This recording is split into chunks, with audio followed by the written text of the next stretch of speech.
Xorazmdan kelgan opamiz. Bugun ikkinchi kunlari. Qayerdasan? Yaxshiman, Allohga shukr. Ancha yaxshiman, yengil tortdim.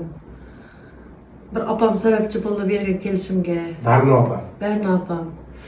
Faqat doktorlarga borib, ukol dori bilan o'sha organizmda nima qilib tashlaganman. Hozir Xudoyga ming qatla shukr, 2 kun bo'ldi bugun, natija yaxshi. Hijama qo'ydi kecha orqamga, hozir oyoqlarimga qo'ydi. Boshimga qo'ydi. Hozir ancha yaxshiman. Hijoma haqida eslatma bermoqchiman. Ko'pchilik yozda hijoma olishni xohlamaydi, lekin aynan yoz faslida olishimiz kerak, chunki qon quyilib ketadi va insult, infarkt juda ham ko'p.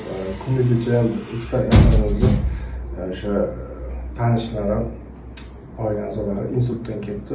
Buni eng o'sha bunga sababchi bo'layotgan narsa mana shu qon quyuqlashishi, tomirlarda qon aylanmasligi.